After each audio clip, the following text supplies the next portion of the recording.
Bible കർത്താവ് പറയുന്നു, നിങ്ങൾ പാപം ചെയ്യാത്തവർ അവളെ കല്ലെറിയട്ടെ. അതെ, ഞാനും പറയുന്നു, നിങ്ങൾ പാപം ചെയ്യാത്ത അവളുമാരും അവന്മാരും എന്നെ കല്ലെറിയട്ടെ.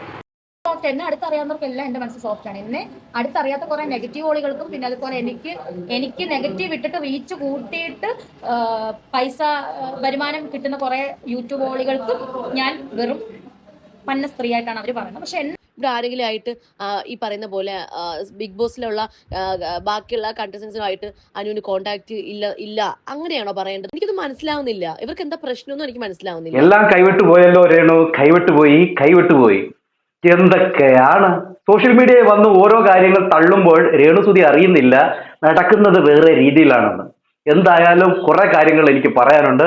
രേണുസുതി വലിയ സത്യസന്ധതയുള്ള ഒരാളാണ്, നന്മ ലോകമുള്ള ഒരാളാണ് എന്നൊക്കെയാണ് പറയുന്നത്. എന്തായാലും നമുക്ക് വീഡിയോയിലോട്ട് പോകാം. ആദ്യമായിട്ട് കാണുന്നവരൊക്കെ മറ്റേ ലൈക്ക് ബട്ടണും ഇതൊക്കെ അങ്ങോട്ട് കൊടുത്തേര്. ഓക്കെ, അങ്ങോട്ട് തുടങ്ങാം. ആദ്യം തന്നെ രേണുസുതി നന്മയുള്ള ലോകമേ എന്ന് പറഞ്ഞുകൊണ്ട് പറയുന്ന ഒരു കാര്യമുണ്ട്. അത് മാത്രമല്ല, രേണുസുതി അനുമോൾക്കെതിരെ പറഞ്ഞ ഒരു കാര്യം, അനുമോളെ പലപ്പോഴായിട്ട് കൊത്തുന്നുണ്ടായിരുന്നു.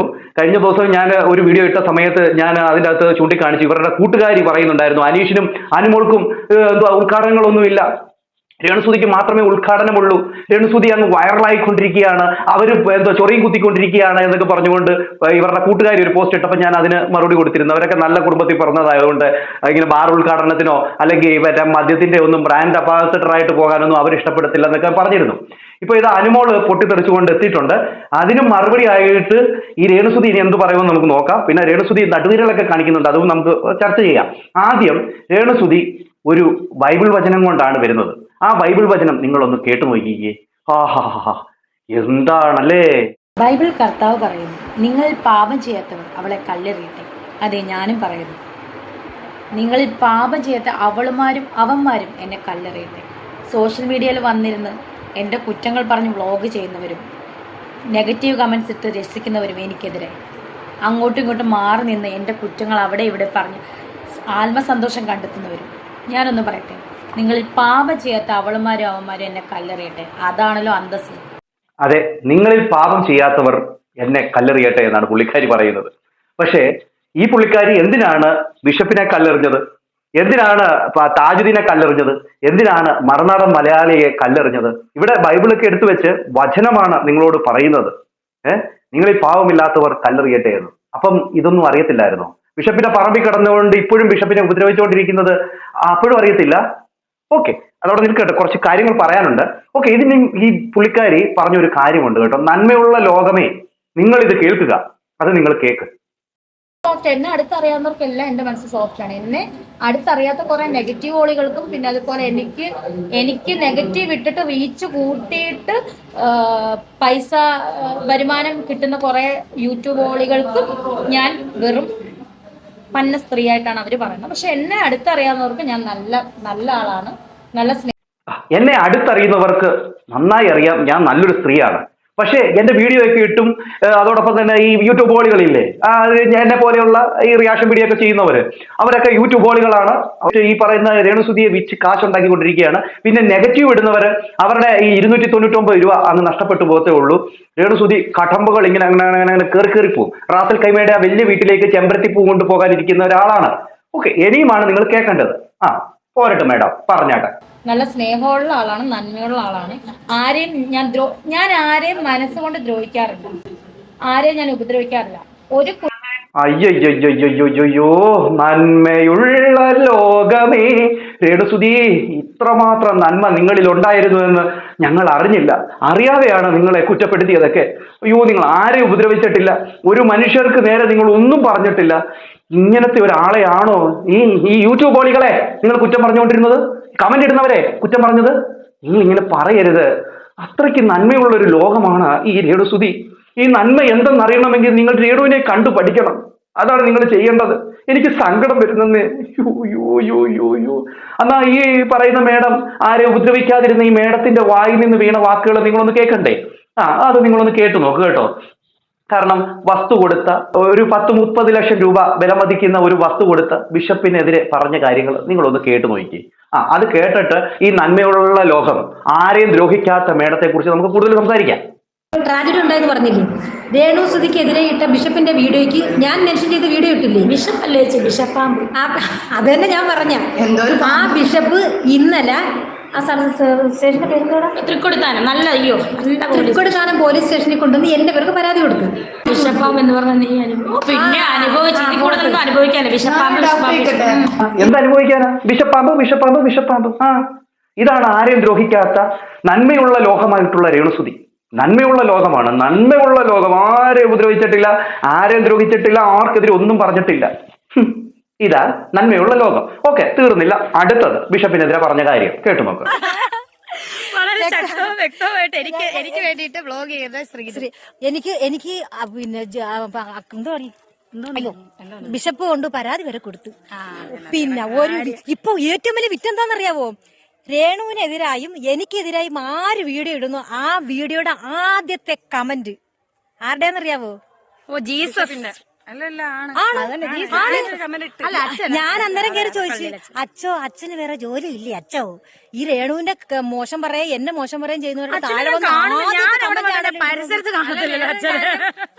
ന്യായത്തിന്റെ കൂടെ നിന്നല്ല ഈ ചേച്ചിയുടെ മോനെ പറഞ്ഞിട്ട് ആ റൗണ്ട് ചെയ്തിട്ടതിനും അച്ഛൻ അതിനെ സപ്പോർട്ട് ചെയ്യുന്നു. നല്ലത് വരട്ടെ, മുന്നോട്ട് നീങ്ങിക്കൊള്ളാനാണ് അവളടുത്ത് പറയുന്നത്.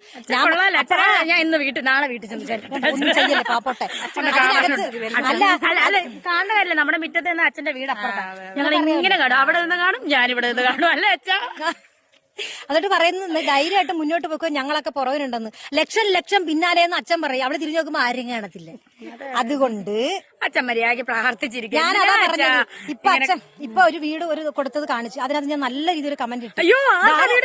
ആർക്കോ കൊടുത്തു. അപ്പൊ ഞാൻ പറഞ്ഞ് എന്തിനാ അച്ഛാ അച്ഛൻ പ്രാർത്ഥിച്ചൊരു മൂലയിലൊക്കെ കുത്തിയിരിക്കുക അച്ഛാ എന്നും പറഞ്ഞുകൊണ്ട് അച്ഛനെതിരെ പറഞ്ഞത് നിങ്ങൾ കേട്ടല്ലോ. ഇതാണ് നന്മയുള്ള ലോകം. ആരെയും ഒന്നും പറയാത്ത, ആരോടും ഒരു ഇതും വെക്കാത്ത ഒരു നന്മയുള്ള ലോകമായിട്ടുള്ള രേണുസുതിയുടെ വാക്കുകളാണ് നിങ്ങൾ കേട്ടത് കേട്ടോ. ഇനി തീർന്നില്ല. ഇനി ബിഷപ്പിന്റെ സ്വത്തിനെ കുറിച്ച് പറയുന്നത് നിങ്ങൾ കേൾക്കണം. ഞാൻ ആരെയും ദ്രോഹിക്കാത്ത നന്മയുള്ള ലോകമാണ്, നന്മയുള്ള ലോകമാണ്. കേട്ടു നോക്ക് നിങ്ങൾ. ഇത് പറയുന്ന യൂട്യൂബോളികളാ അവരെ കുറിച്ച് ഇങ്ങനെ നെഗറ്റീവ് പറയുന്നത്. പിന്നെ ഈ കമന്റ് ഇടുന്നവരും അവരാണ്. ഈ രേണു നന്മയുള്ള ലോകമാണ്, ആർക്കെതിരെ ഒന്നും പറയത്തില്ല. പാവം പിടിച്ച ബിഷപ്പ് അവിടെ വസ്തു കൊടുത്തിട്ട് 30 ലക്ഷം 32 ലക്ഷം രൂപ വില മതിക്കുന്ന വസ്തു കൊടുത്തിട്ട് അദ്ദേഹത്തിനെതിരെ ഞാൻ ഒന്നും പറഞ്ഞിട്ടില്ല. പക്ഷേ ആ വസ്തുവിന് പ്രോബ്ലം ഉണ്ടെന്നും ഒക്കെ ഞാൻ പറഞ്ഞു നടന്നതേ ഉള്ളൂ. ഞാൻ ആരെയും ദ്രോഹിക്കത്തില്ലേ, ഞാൻ ആരെയും ദ്രോഹിക്കത്തില്ല. ഞാൻ നന്മയുള്ള ലോകമാണ്, നന്മ മാത്രമേ ഉള്ളൂ. കേട്ടു നോക്ക് പ്രേക്ഷകരെ. അത് ഇന്നും പറയും, നാളെയും പറയും. എനിക്കൊരു ഉത്തരം ഇല്ലാത്തൊരു ചോദ്യം ഇല്ല. അത് ആര് ചോദിച്ചാലും ഞാൻ ഉത്തരം പറയും. ബിഷപ്പ് എനിക്ക് അദ്ദേഹം കുറച്ച് വൈകാരികമായിട്ട് അദ്ദേഹം ഒന്നല്ലോ പറയുന്നത്, പല മാറ്റി എനിക്ക് അദ്ദേഹത്തിന്റെ കാര്യം പറയാം. കാരണം പറയാനുള്ള ഒരുപാടുണ്ട് പറയാൻ.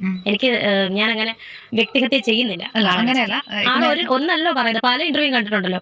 ഒരു ഇന്റർവ്യൂ ഞാൻ നല്ലതെന്ന് പറയും, മറ്റേ ഇന്റർവ്യൂ ഞാൻ മോശമെന്ന് പറയും. വേറെ ഇന്റർവ്യൂ ഞാൻ നല്ലതെന്ന് പറയും, അടുത്ത ഇന്റർവ്യൂ മോശം. ഇത് തന്നെയാണ് സ്ഥിരത ഇല്ലാതെ പറയുന്നവരുടെ കാര്യം. എന്ത് പറയാനാ? അതെ, ബിഷപ്പിന് സ്ഥിരതയില്ല. സ്ഥിരതയില്ലാത്ത ആളാണ് ബിഷപ്പ്. ബിഷപ്പിന് സ്ഥിരതയുണ്ടായിരുന്നെങ്കിൽ എന്റെ പൊന്നു പ്രേക്ഷകരെ നിങ്ങൾക്കറിയാമോ, ഇവർ ആ പറമ്പിൽ കയറി കിടക്കത്തില്ലായിരുന്നു. അതുകൊണ്ട് തന്നെയാണ് ഇന്ന് ആ പറമ്പിൽ കയറി ഇരുന്ന് എല്ലാവരോട് കുടുംബത്തോട് എത്ര എണ്ണം ഉണ്ട്, 10-15 എണ്ണം ആ കുടുംബത്തോട് കയറി താമസിക്കുന്നുണ്ട്. അതിന് കാരണക്കാരൻ ആ ബിഷപ്പാണ്. അതുകൊണ്ട് തന്നെ പുള്ളിക്കാരന് സ്ഥിരതയില്ലെന്നാണ് ഈ നന്മയുള്ള ലോകം പറയുന്നത്. ആർക്കെതിരെ ഒന്നും പറയാത്ത, ആരെയും ദ്രോഹിക്കാത്ത രേണുസുതി പറയുന്നത് ഇതാണ് മക്കളെ. എനിക്ക് വയ്യ. ഈ യൂട്യൂബോളികളാണ് ഇതൊക്കെ പറഞ്ഞുണ്ടാക്കുന്നത്. ഇതൊക്കൊന്നും വേറെ പണിയില്ലേടാ. പറഞ്ഞു ചേച്ചി, നന്മയുള്ള ലോകം പോരട്ടെ. അല്ല, പക്ഷെ അദ്ദേഹം കുടുംബപരമായിട്ടുള്ള സ്വത്താണല്ലോ തന്നത്. അപ്പം അതിന്റെ പേരിൽ കുറെ കാര്യങ്ങളൊക്കെ നടക്കുന്നുണ്ട്. കുറെ അതിനെ ഞാനൊന്നും പറയുന്നില്ല. കുടുംബപരമാണെന്ന് അറിയാം. നമുക്ക് അതിനെപ്പറ്റി അറിയാം. നമുക്ക് എന്തായാലും എനിക്ക് എനിക്ക് പേരിലൊന്നും എഴുതി തന്നിട്ടില്ല ആരും. എന്റെ പേരിലൊന്നും എഴുതി തന്നിട്ടില്ല. അല്ല, പക്ഷെ അദ്ദേഹം പറഞ്ഞു എന്താന്ന് വെച്ചാൽ എനിക്ക് അവിടെ നിന്ന് മാറാണ് എന്ന് പറഞ്ഞു. ഞാൻ പറഞ്ഞു അദ്ദേഹത്തിന്റെ അടുത്ത് മാറും. അല്ലല്ല, എനിക്ക് ഞാൻ കണ്ടിട്ട് ഞാൻ ഒരു ഇന്റർവ്യൂ കാണത്തില്ല പുള്ളിയുടെ. രേണു ഇന്റർവ്യൂവിൽ പറഞ്ഞു. അത് ഞാനാണല്ലോ പറഞ്ഞത്. അപ്പം അദ്ദേഹത്തിന് അത് വിഷമായിട്ടുണ്ടാകുന്ന കാര്യം എന്താണെന്ന് വെച്ച് കഴിഞ്ഞാൽ ഇപ്പം രേണുവിന്റെ മക്കൾക്ക് വേണ്ടി കൊടുത്തു. മാറിയോ ഞാൻ? ഇല്ലല്ലോ. പിന്നെ അദ്ദേഹം തന്നെ വിഷമിക്കുന്നത്. അല്ല, നമ്മൾ അങ്ങനെ ഒരു ഡിസിഷൻ പറയുമ്പോൾ അദ്ദേഹത്തിനെ പറ്റി ഞാനൊന്നും പറയുന്നില്ല. കാരണം വെച്ചാൽ ഞാനൊന്നും കാണുന്നില്ല. അദ്ദേഹത്തിന് ഒരു ഇന്റർവ്യൂസും കാണുന്നില്ല. കാരണം സ്ഥിരതയില്ലാതാണ് സംസാരിക്കുന്നത്. അതെ, സ്ഥിരതയില്ലാത്ത ഒരാളാണ് ബിഷപ്പ്. അത് മാത്രമല്ല, ആ വസ്തുവിന് എന്തൊക്കെയോ വിഷയങ്ങളുണ്ട് എന്ന് പറഞ്ഞത്. ആരെയും ദ്രോഹിക്കാത്ത, നിങ്ങളിൽ പാപമില്ലാത്തവർ കല്ലെറിയട്ടെ എന്ന് ബൈബിൾ വചനം കൊണ്ടുവന്ന് പറയുന്ന രേണുസുതിയാണ്. ഇത് നിങ്ങൾ മനസ്സിലാക്കണം എന്റെ പൊന്നു പ്രേക്ഷകരെ. അതായത് ഇവർ വിചാരിച്ചിരിക്കുന്നത് പഴയതൊക്കെ ആൾക്കാർ മറന്നുപോയി. പുതിയ രീതിയിൽ പുതിയ മേക്കപ്പ് ഒക്കെ ഇട്ട് പല്ലിന്റെ അകത്ത് മറ്റേ സാധനമൊക്കെ ഇടിച്ചു കയറ്റി മോഡലായിട്ടുള്ള ഡ്രസ്സും ഇട്ട് അവിടെ ഇവിടെയും കാണിച്ചുകൊണ്ട് വന്ന് നിന്ന് പറഞ്ഞു കഴിഞ്ഞാൽ ആൾക്കാർ പഴയതൊക്കെ മറന്നുപോകും. സെന്റിമെന്റൽ അടിച്ചു കഴിഞ്ഞാൽ പഴയതൊക്കെ മറന്നുപോയി, ഞാൻ വലിയ താരമാണ് എന്ന രീതിയിലൊക്കെ പറയുമെന്ന് ഇവർ വിചാരിച്ചിട്ടുണ്ടാവും. അതുകൊണ്ടാണ് ഇവർ ഇങ്ങനെയൊക്കെ പറയുന്നത്. എന്തായാലും അടുത്തത് നിങ്ങളൊന്ന് കേട്ടു നോക്ക്, അതിന്റെ ബാക്കിയുണ്ട് കേട്ടോ, അതുകൂടെ കേട്ടു. അയ്യോ, നിങ്ങൾ കേൾക്കാതെ പോകല്ലേ. ഒരു കുഞ്ഞുങ്ങളും കഴിക്കേണ്ട ആഹാരത്തിന്റെ അതിൽ നിന്ന് ഞാൻ കൈ പിടിച്ച് ഒരു ആണുങ്ങളുടെയെങ്കിലും വലിച്ചു പറിച്ച് ഞാൻ വരുമാനം മേടിച്ച് ഞാൻ വിൽക്കുന്നു. അങ്ങനെയൊക്കെ ഉണ്ട്. ഇപ്പൊ ഓരോ കാലുകൾ ഓരോ പെണ്ണുങ്ങൾ അങ്ങനെയൊക്കെ ചെയ്യുന്നവരുണ്ട്. പക്ഷെ ഞാൻ അങ്ങനെ ചെയ്യാറ്, ഞാൻ അങ്ങനെ ചെയ്യാറ്. ആരും കഴിക്കേണ്ട ആഹാരത്തിൽ നിന്ന് ഞാൻ കൈയിട്ട് വാരാം. ഓക്കെ, ആരും കഴിക്കുന്ന ആഹാരത്തിൽ നിന്ന് ഇവർ കൈയിട്ട് വാരാറേ ഇല്ല കേട്ടോ. പക്ഷെങ്കിൽ ഇടയ്ക്കിടയ്ക്ക് അനുമോക്കും അനീഷിനും വീട്ടിൽ കൊട്ടു കൊടുക്കാറുണ്ട്. ഏറ്റവും കൂടുതൽ കൊട്ടു കൊടുക്കുന്ന ഈ പുള്ളിക്കാരി കൊട്ടു കൊടുക്കുന്നത് അനുമോക്കാണ്. കഴിഞ്ഞ ദിവസം അനുമോളെ കുറിച്ച് ഒരു ചോദ്യം ചോദിച്ചു. അതിന് മറുപടിയായിട്ട് ഈ പുള്ളിക്കാരി പറഞ്ഞ കാര്യം ഒന്ന് കേട്ടു നോക്കുക. ഏതെങ്കിലും ടീം ഈ അനുമോളൊക്കെ ആയിട്ട് ഇപ്പൊ എന്തെങ്കിലും കോൺടാക്ട് ഇല്ല. ബിഗ് ബോസിന് ഇറങ്ങിയതിനു ശേഷം നിങ്ങൾ തമ്മിൽ ചെറിയ സ്വരച്ചാർച്ച ഉണ്ട് എന്നൊരു ഭയങ്കരമായിട്ടൊരു ഞാൻ പറയട്ടെ, ഇന്ന് ബിഗ് ബോസിൽ ബിന്നിയുടെ പ്രോഗ്രാം എന്തോ നടപ്പുണ്ട്, എല്ലാവരും ഉണ്ട്. ഷോപ്പ് അനുമോളുണ്ടായിരുന്നോ? എനിക്കറിയില്ല. ഞാൻ ചോദിക്കട്ടെ, അതിന് മുന്നേ പല പല പ്രോഗ്രാമുകൾ വന്നു. ഒന്നെങ്കിൽ ഞാനപ്പോൾ ദുബായിൽ പോയേക്കായിരുന്നു ഇവരെല്ലാം ഒന്നിച്ചു കൂടി. എനിക്ക് ഓരോ പ്രോഗ്രാം എന്നെ ബിന്നി വിളിച്ചായിരുന്നു. അപ്പോൾ ഇത് എൻ്റെ മാനേജർ ഈ പ്രോഗ്രാം കൺഫേം ആക്കി. ഓക്കെ, ഇവർ പറയുന്നത് ഇത് ബിന്നിയുടെ ആ പ്രോഗ്രാമിന് ഇവർക്ക് പോകാൻ പറ്റിയില്ല. കാരണം ഇവർക്ക് ഇവിടെ പ്രോഗ്രാം ഇവരുടെ മാനേജർ കരിഷ്മ സെറ്റ് ചെയ്തുകൊണ്ട് ഇവർക്ക് പോകാൻ പറ്റിയില്ല. പക്ഷെ അനുമോൾ എന്തുകൊണ്ട് പോയില്ല എന്നാണ് പുള്ളിക്കാരിയുടെ ചോദ്യം. കാരണം ഇവരോടൊരു ചോദ്യം ചോദിച്ചു കഴിഞ്ഞാൽ അതിന് മാന്യമായിട്ടുള്ള രീതിയിൽ മറുപടി കൊടുത്തു വിടണം. അല്ലാതെ അനുമോളെ പിന്നെ കൊണ്ടുവന്ന് ഇതിനകത്തോട്ട് ഇടരുത്. ഇത് അനുമോള് ഈ ഒരു കാര്യത്തിൽ പ്രതികരിച്ചിരിക്കുകയാണ്. ഗോൾഡൻ ഡയറീസ് എന്ന് പറയുന്ന ചാനലിലെ അവര് ഈ പറയുന്ന അനുമോൾക്ക് വിളിച്ചു. അനുമോള് കൃത്യമായിട്ട് അതിന് മറുപടി പറഞ്ഞിട്ടുണ്ട്. അനുമോള് ഈ പറയുന്ന രേണുസുതിക്ക് നല്ലൊരു കൊട്ടും കൊടുത്തിട്ടുണ്ട്. കേട്ടു. അനു, നീ ഫ്രീ ആണല്ലോ അല്ലേടാ? അതെ, രേണുസുതിയുടെ ഒരു വീഡിയോ കണ്ടായിരുന്നോ? ഒരു ക്ലിപ്പ് എനിക്ക് ഒരാൾ അയച്ചു തന്നാണേ. അതിനകത്ത് അനുവും രേണുവും തമ്മിൽ എന്താ പ്രശ്നമെന്ന് ഒരു വീഡിയോ ചോദിക്കുന്നുണ്ട്. അതിന് രേണു കൊടുത്ത മറുപടി കേട്ടായിരുന്നോ? നീയും രേണുവും തമ്മിൽ എന്താ പ്രശ്നം എന്നാണ് ചോദിക്കുന്നത്. പക്ഷേ രേണു കൊടുക്കുന്ന മറുപടി ഉണ്ടല്ലോ, ബിന്നിയും അനുവും തമ്മിലുള്ള പ്രശ്നത്തെക്കുറിച്ചാണ്. അതായത് അനു ബിന്നിയുടെ പരിപാടിക്ക് പോയിട്ടുണ്ടായിരുന്നില്ല, അനു ഒന്നിനും പോകുന്നില്ല എന്നൊക്കെ പറഞ്ഞിട്ട്. നീ കണ്ടായിരുന്നോ വീഡിയോ? പുള്ളിക്കാരി അടുത്ത് ചോദിക്കുന്നതിനുള്ള ഒരു ആൻസർ ആണ് പുള്ളിക്കാരി കൊടുക്കുന്നത്. എന്നാലും അവർ ചോദിച്ചിരിക്കുന്നത് എന്തോ നിങ്ങൾ തമ്മിൽ എന്തോ സ്വരച്ചേർച്ച. അപ്പൊ അതങ്ങനെ ചോദിക്കുമ്പോ എന്തെങ്കിലും പ്രശ്നം ഉണ്ടെങ്കിൽ അത് പറയണം. അല്ലാണ്ട് പറഞ്ഞിരിക്കുന്ന വെച്ചാൽ ഇന്ന് ബിന്നിയുടെ പ്രോഗ്രാം, അതായത് ബിന്നിയുടെ ഷോപ്പിന്റെ ഇനാഗുറേഷനാണ്, ആ ഒരു ലോഞ്ചിന്, ആ കാര്യം അതവിടെ പറയേണ്ട ആവശ്യമില്ല. ശരിക്കും പറഞ്ഞു കഴിഞ്ഞാല് ബിന്നിയുടെ പുതിയൊരു ഷോപ്പിന്റെ ലോഞ്ചിന് എന്നെ വിളിച്ചതാണ്. അന്ന് എനിക്ക് എൻ്റെ നാട്ടിലെ അമ്പലത്തിൽ എനിക്കൊരു പുരസ്കാരം ഉണ്ടായിരുന്നു, ഒരു സ്വീകരണം ഉണ്ടായിരുന്നു. അപ്പൊ അങ്ങോട്ട് പോവുമായിരുന്നു ഞാൻ ഓൾറെഡി നോബിന്റെ അടുത്തും പറഞ്ഞിട്ടുണ്ടായിരുന്നു വരാൻ പറ്റില്ല എന്നുള്ളത്. ഞാൻ നോബിനെ വിളിച്ചപ്പോൾ പറഞ്ഞിട്ടുണ്ടായിരുന്നു. നിന്നോട് ഇങ്ങനെ ആരെങ്കിലും ചോദിച്ചിട്ടുണ്ടോ രേണു അനുവും തമ്മിൽ എന്തെങ്കിലും ഒരു പ്രശ്നം ഉണ്ടാന്ന്? അതായത് ഇപ്പോഴും ബിഗ് ബോസിലെ ആ ഒരു കണ്ടന്റ്, ആ ഒരു ഗെയിം എന്ന് പറഞ്ഞ് നിൽക്കുന്ന ഒത്തിരി പേരുണ്ട്. അത് എന്തിനാന്ന് എനിക്ക് ഇപ്പോഴും മനസ്സിലാവുന്നില്ല. വെറുതെ ടൈം കളഞ്ഞ് അവരുടെ ഓരോ വിലപ്പെട്ട സമയം കളഞ്ഞ് കുളിക്കുന്ന കുറച്ച് പേരുണ്ട്. അവരുടെ അടുത്ത് എനിക്കൊന്നും പറയാനില്ല. അത് പിന്നെ ഒരിക്കൽ എപ്പോഴെങ്കിലും അത് മനസ്സിലാകും. ഒന്നാമത്തെ കാര്യം, എൻ്റെ അടുത്ത് ഒത്തിരി പേര് എനിക്ക് മെസ്സേജ് അയച്ചൊരു കാര്യമാണ്, രേണു ചേച്ചിയായിട്ട് എന്തെങ്കിലും പ്രശ്നമുണ്ടോ എന്നുള്ളത്. ഞാൻ പറഞ്ഞു ഒരു പ്രശ്നമില്ല എന്ന് പറഞ്ഞ് വെച്ചേക്കാണ്. പിന്നെ പുള്ളിക്കാരുടെ അടുത്ത് ചോദിക്കാനുള്ള റിപ്ലൈ ആണ് കൊടുക്കേണ്ടത്. ഇപ്പൊ അനുവായിട്ട് എന്തെങ്കിലും പ്രശ്നമുണ്ടോ, അല്ലെങ്കിൽ അനുവായിട്ട് എന്തെങ്കിലും സ്വരച്ചേർച്ച ഉണ്ടോ എന്ന് ചോദിക്കുന്നതിന് റിപ്ലൈ ആണ് കൊടുക്കേണ്ട. പക്ഷെ പുള്ളിക്കാരി പറയുന്ന വെച്ചാൽ അവിടെ അനു ഉണ്ടായിരുന്നോ, ഇവിടെ ഉണ്ടായിരുന്നോ, ഇവിടെ ആരെങ്കിലും ആയിട്ട് ഈ പറയുന്ന പോലെ ബിഗ് ബോസിലുള്ള ബാക്കിയുള്ള കണ്ടസ്റ്റൻസുമായിട്ട് അനുവിന് കോണ്ടാക്ട് ഇല്ല അങ്ങനെയാണോ പറയേണ്ടത്? എനിക്കത് മനസ്സിലാവുന്നില്ല. ഇവർക്ക് എന്താ പ്രശ്നമൊന്നും എനിക്ക് മനസ്സിലാവുന്നില്ല. ഇവർക്ക് എന്താ പ്രശ്നമെന്ന് അനുമോക്കല്ല ഞങ്ങൾക്ക് പോലും മനസ്സിലായിട്ടില്ല. അതുകൊണ്ട് തന്നെ ഇവർക്ക് എന്താ പ്രശ്നമെന്നുള്ള ചോദ്യത്തിന് ഇവിടെ പ്രശസ്തിയില്ല. പക്ഷെ നിങ്ങളാരും രക്ഷപ്പെടുന്നതോ നിങ്ങൾ നല്ല രീതിയിൽ പോകുന്നതോ ഒന്നും പുള്ളിക്കാരിക്ക് ഇഷ്ടമല്ല. പുള്ളിക്കാരി പറയുന്നത് പുള്ളിക്കാരിക്ക് മാത്രമേ ഉള്ളൂ പ്രോഗ്രാം.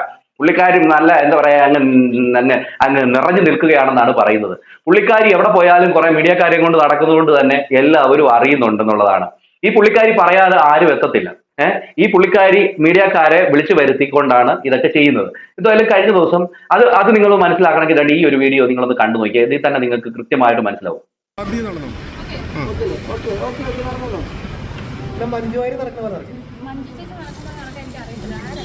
രേണു സംസാരിക്കണ്ട, കൂളായിട്ട് നടന്നോളൂ, ഒന്നും സംസാരിക്കണ്ട, നല്ല സ്റ്റൈലായിട്ട് നടന്നു.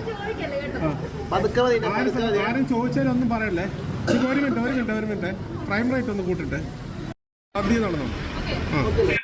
ഒരു മിനിറ്റ് ഒന്ന് കൂട്ടിയൊക്കെ വെക്കട്ടെ. ഇങ്ങനെയൊക്കെയാണ് ഷൂട്ട് ചെയ്ത് ജനങ്ങളിലേക്ക് എത്തിക്കുന്നത്, അറിഞ്ഞുകൊണ്ട് തന്നെ. അല്ലാതെ ഇവർ നോർമലായിട്ട് വരുന്നൊന്നുമല്ല. ഇത് എല്ലാം എന്താ പറയുക, ക്രിയേറ്റ് ചെയ്തിട്ട് ജനങ്ങളിലേക്ക് എത്തിച്ചു വിടുന്നതാണ്. ഇത് കണ്ടിട്ട് അയ്യോ നമ്മുടെ ചേച്ചി എന്ന് പറഞ്ഞുകൊണ്ട് ഇവരെ സപ്പോർട്ട് ചെയ്യുന്ന കുറേ എണ്ണമുണ്ട്. ഇതൊക്കെ കാണിക്കുമ്പോൾ സോഷ്യൽ മീഡിയയിൽ ഇടുമ്പോൾ ജനങ്ങൾ ഇഷ്ടപ്പെടാതെ അവർക്ക് കമന്റ് ഇടും എന്നുള്ളത് സത്യം തന്നെയാണ്. പിന്നെ ഇവര് ഒരു നടുവിരൽ കാണിക്കുന്ന ഒരു സംഭവമുണ്ട്. അത് കണ്ടിട്ട് നിങ്ങൾ പറ, ഇവര് ഇത് അറിഞ്ഞുകൊണ്ട് കാണിച്ചതാണോ അതോ അബദ്ധവശാൽ കാണിച്ചതാണോ എന്നുള്ളത്. കഴിഞ്ഞ ദിവസം പറഞ്ഞ ഞാൻ എയറിലായതാണ്. ഇനി ഇതിനെ പറ്റി ചോദിച്ചേക്കല്ലോ. അയ്യോ അങ്ങനല്ല, നടുവിരൽ അങ്ങനെ കാണിച്ചല്ലോ. ഇനി അങ്ങനെ പറയല്ല, ഞാൻ റിങ് ഇതായിട്ടേക്കും അതുകൊണ്ട് എങ്ങനെ കാണിക്കുന്നു. ഞാൻ അത് കാണിച്ചെന്ന് പറഞ്ഞേക്കല്ലേ. നീ നിങ്ങൾ നോക്കതേ റിങ് ഇട്ടേക്കുന്ന വിരല് ഞാനിങ്ങനെ കാണിച്ചു. സെന്റർ വിരല അല്ല, ഞാൻ സെന്ററിൽ വിരൽ ഇട്ടോണ്ട് കാണിച്ചത്. നിങ്ങൾക്കുള്ള സമാധാനം ആയല്ലോ. റീച്ച് എന്നെ ഇനി എടുത്തിട്ട് ബ്ലോഗർമാരലക്കും. നിങ്ങൾ എന്തിനാണോ അത് ചോദിച്ചെങ്കിൽ ഇവരുടെ അപ്പുറത്തെ കൈയുടെ വിരലയിൽ ഒരു റിങ് ഉണ്ടായിരുന്നല്ലോ, അതിങ്ങനെ കാണിക്കാമായിരുന്നല്ലോ. പക്ഷെ അത് തന്നെ എന്തുകൊണ്ട് കാണിച്ചു? പിന്നെ അവർ ചിലപ്പോൾ അബദ്ധവശാൽ കാണിച്ചായിരിക്കാം. പക്ഷെ എന്നാലും ആ വിരൽ കാണിച്ച ആ ഒരു ഇത് സമ്മതിച്ചു കൊടുത്തേ പറ്റത്തുള്ളൂ. നിങ്ങൾ തന്നെ പറ പ്രേക്ഷകരെ, അത് അബദ്ധവശാൽ പറ്റിയതാണെന്നാണ് എൻ്റെ ഒരു തോന്നല്. പക്ഷെ നിങ്ങൾ പറ, അതെന്തുകൊണ്ടായിരിക്കുമെന്ന്. ചിലപ്പോൾ അബദ്ധവശാലായിരിക്കും, അല്ലയോ? ആണായിരിക്കും. എന്തായാലും നെഗറ്റീവ് കമന്റ്സ് ഇടുന്നവര് 299 രൂപയ്ക്ക് റീചാർജ് ചെയ്ത് അവരിരുന്ന് നെഗറ്റീവ് കമന്റ്സ് ഇടും. രേണു സുധി ദുബായിലെ, UK-ലെ, അമേരിക്കയിലെ, റാസൽ ഗൈമയിലെ, ബഹ്റൈനിലെ പറന്ന് നടക്കും. അത്രേ ഉള്ളൂ. അതേ എനിക്ക് പറയാനുള്ളൂ. അല്ലാതെ പൈസ ഉണ്ടാക്കും, വേറൊന്നല്ല. ആൽബങ്ങൾ ചെയ്തു 14-15ഓളം ആൽബം അഭിനയിച്ചു. എല്ലാം സൂപ്പർ ഹിറ്റാണ്. അങ്ങനെ എന്നെ അതിന് ഞാൻ അഭിമാനിക്കുന്നു. എനിക്ക് ആൽബം എന്ന് വെച്ചാൽ എന്റെ ജീവൻ. അല്ല, ഈ 14-15 സൂപ്പർ ഹിറ്റ് ആൽബങ്ങൾ എവിടെ? ഇതൊക്കെ സൂപ്പർ ഹിറ്റ് ആണെന്ന് ഈ പ്രേക്ഷകർക്ക് ആർക്കും അറിയത്തില്ല, ഞങ്ങൾക്കറിയത്തില്ല. ഇത് എവിടെയാണ് റിലീസ് ചെയ്തത്? ഇനി റാസൽ ഖൈമയിലെ വലിയ വീട്ടിലാണോ അതൊക്കെ റിലീസ് ചെയ്തത്? ഞങ്ങൾക്ക് അറിയാത്തത് കൊണ്ടാണ് കേട്ടോ. തള്ളുമ്പോൾ എങ്ങനെ തള്ളണമെന്ന് കൃത്യമായിട്ട് അറിയാം. അതുകൊണ്ട് തന്നെ തള്ളി അവിടെ ഇരുന്നു. ഇവരുടെ ഹിറ്റായിട്ടുള്ള ആൽബങ്ങൾ കണ്ടിട്ടുള്ള ആരെങ്കിലും ഉണ്ടെങ്കിൽ ഒന്ന് കമന്റ് ചെയ്തേക്ക്. അടുത്ത വീഡിയോ ആയിട്ട് കാണാം. അതുവരേക്കും എല്ലാവർക്കും